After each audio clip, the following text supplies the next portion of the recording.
اعتکاف میں کرنے کے کام کیا ہیں؟ کرنے کے کام تو بہت ہیں. کوشش یہ کریں کہ سب سے زیادہ اعتکاف کی حالت میں تلاوت کریں، قرآن پڑھنے کا اہتمام. زیادہ نہ پڑھیں لیکن تھوڑا ہی پڑھیں، پابندی سے پڑھیں. ایک پارہ پڑھنے آدھا گھنٹہ لگتا ہے. 24 گھنٹے مسجد میں ہے، آدھا گھنٹہ قرآن کے واسطے نہیں نکال سکتے ہیں تو تلاوت کا نظام مضبوط بنائیں.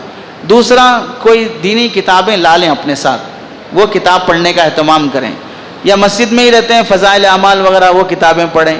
اور کوئی مولانا ہیں، مسجد کے امام صاحب ہیں یا دیگر احباب ہیں، علماء ہیں، ان سے ٹائم لے لیں کہ آپ دن میں کبھی بھی ہم کو ایک آدھا گھنٹہ ٹائم دیں، ہم آپ سے مسئلے مسائل کے بارے میں، یا درس قرآن ہے، درس حدیث ہے. روزانہ اعتکاف کے بعد، تراویح کے بعد ایک آدھا گھنٹہ ہمارے کو درس قرآن، درس حدیث دیں آپ، یا مسئلے مسائل سنائیں.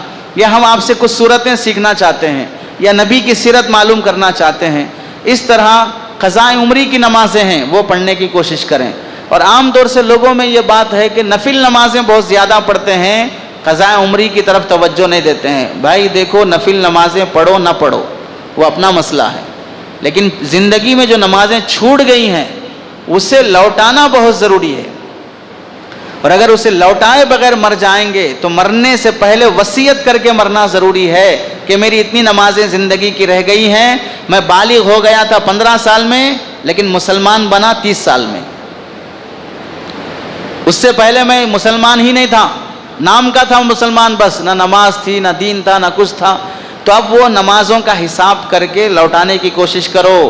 بعض اللہ کے بندے ایسے بھی ہیں جن کی زندگی کے 50 سال کی نمازیں چھوٹ گئیں تو انہوں نے ڈائری بنا کر پورے 50 سال کی نمازیں قضا کر کے دکھائی. پورے 50 سال کی، کتنی بڑی بات ہے. دیکھیے، ہم سے 2 وقت کی نمازیں چھوٹی بھی قضا نہیں ہو پاتی ہیں، 50 سال کی قضا کرنا کتنا خوف الہی کی بات ہے.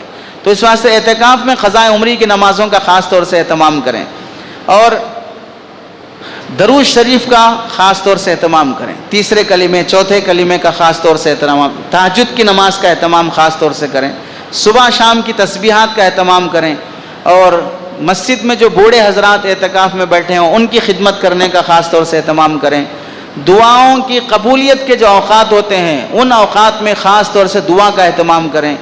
اور ان سب کاموں کے لیے کوشش یہ ہو کہ مسجد کے اعتکاف کو اصلاحی کورس سمجھیں کہ 10 دن میں میری ٹریننگ ہو رہی ہے ایک اچھا انسان بننے کے لیے. تو ٹائم ٹیبل بنا لیں کہ کون سے ٹائم پہ کیا کرنا ہے، میرا ٹائم ویسٹ نہ ہو. وہ ٹائم ٹیبل اور چارٹ بنا کر اس کے حساب سے 10 لوگ 15 لوگ بیٹھے ہیں تو ان میں کوئی ایک امیر بن جائے، باقی سب لوگ وہ جماعت کی شکل بن جائیں، ٹائمنگ لکھ لیں اور امیر صاحب کی اطاعت کرتے ہوئے ٹائمنگ فالو کر کے پورے 24 گھنٹے کا شیڈول بنا کر فالو کریں گے. تو امید ہے کہ جب آپ 10 دن اعتکاف بیٹھ کے جائیں گے اتنے نیک بن کے جائیں گے، آپ کے گھر والی آپ کے لیے دوسرے رشتے کا انتظام کر دے گی.